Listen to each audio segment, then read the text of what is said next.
Hello guys, welcome back to my YouTube channel. So today we are going to solve problem number 3011. Find if array can be sorted. Okay, so let's read the problem statement first. You are given a zero indexed array of positive integers nums. In one operation, you can swap any two adjacent elements if they have same number of set bits. Okay, you are allowed to do this operation any number of times, including 0. We have to return true if you can sort the array, as return false. Okay, so what we have to do, we have to pick two consecutive elements of the array. We have to count the number of set bits, that is ones, in their binary representation. If both the elements have the same number of set bits, you are allowed to swap them. Okay, if you are not allowed to swap them, then just simply return false. Okay, so here, see this example number 1.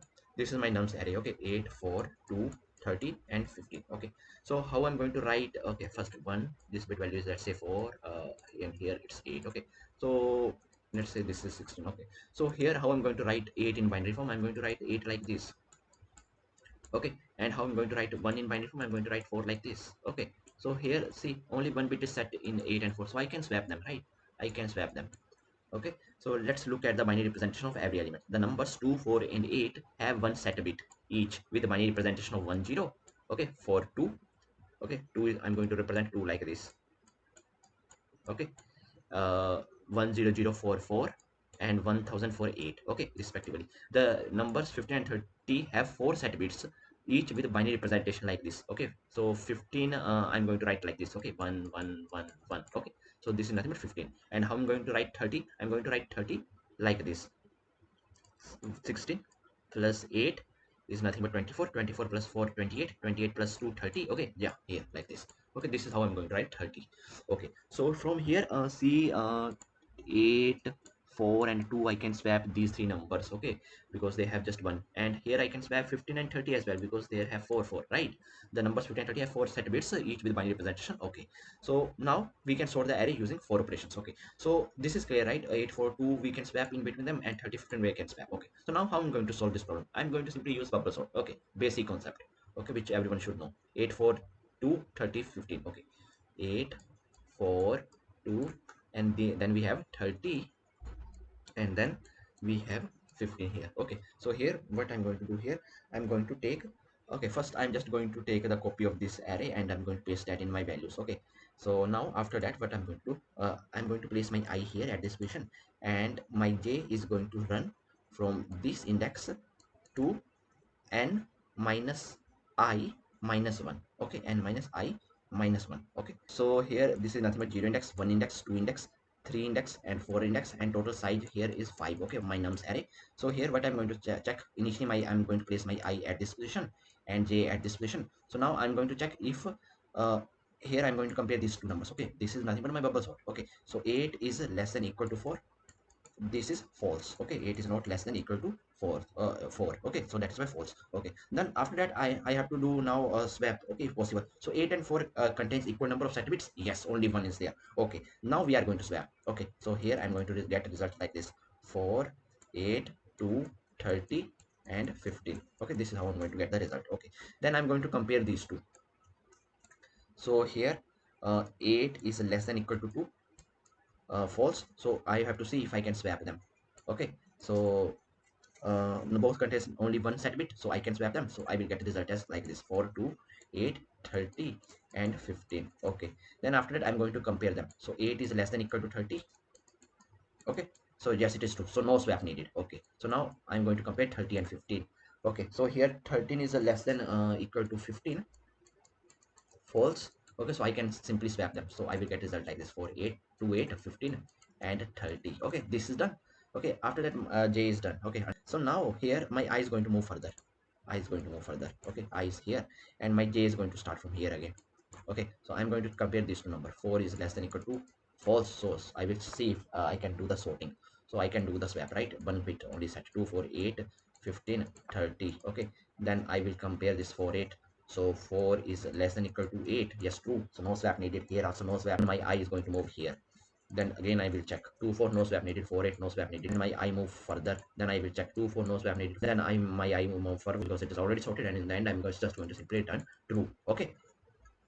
So this is what I need to check. Okay, side by side, if there is one case, okay, if there is one case, if my number A is greater than B, then I have to swap them. Okay, okay, but if the number of set bits in A is 2, let's say, and number of set bits in B is 3, then in that case I can't swap them. Then in that case simply return false from there.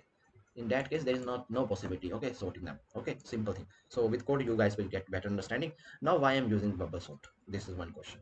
See, input size is very small, only less than 100 numbers, less than equal to 100 numbers. Okay, so bubble sort will work.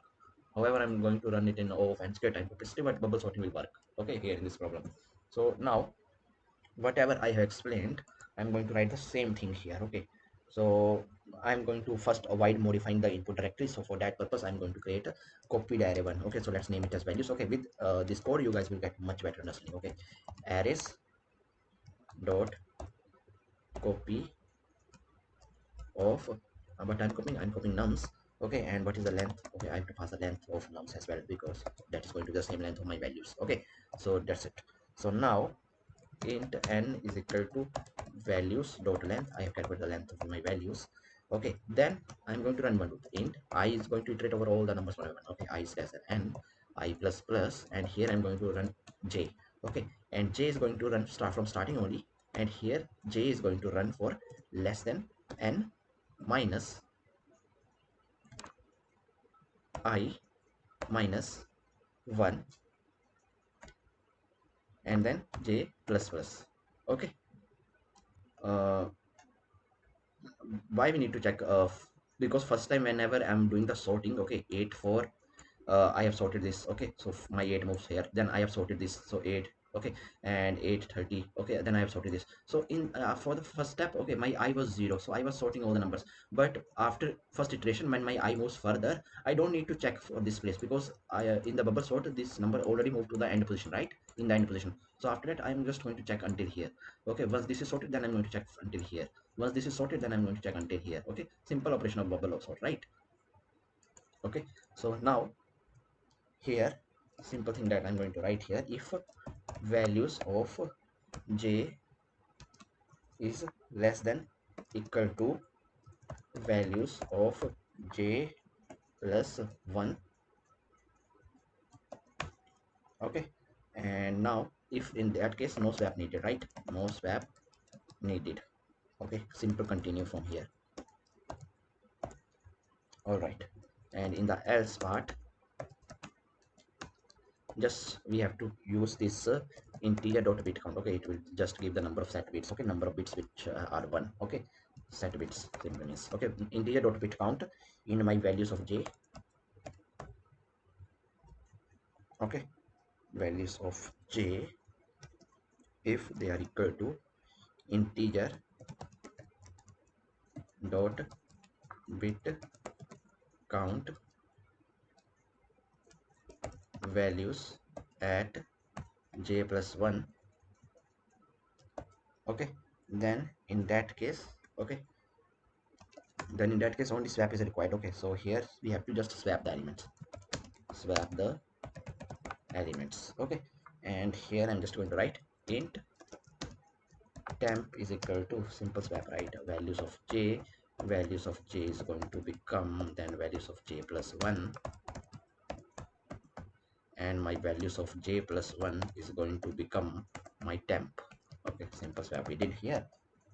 Okay, and in the else part, here simply return false. Okay, this is done, and now in the end just return true. Okay, if we didn't execute return false anywhere, then simply means that we have already sorted all elements. All right, now let's submit it and let's see. Okay, okay, int j.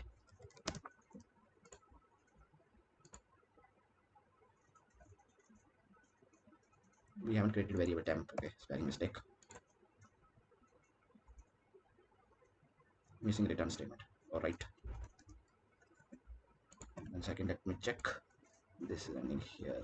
Okay, so we are misusing it somewhere. Okay, so here we have to write it here now, control x control v, and now it is correct, right? Let me just format it and so see if now this looks good, right? Okay, so now let's submit it. So see, our solution is accepted, right? So see, our solution is accepted, and the time capacity for this problem is going to be of n square, because we are running nested loops, right? So I hope that you guys are able to understand today's problem. If you guys still have any doubts, then please feel free to ask in the comment section. Till then, keep coding and keep practicing. Meet you guys in the next video. Thank you. Bye bye.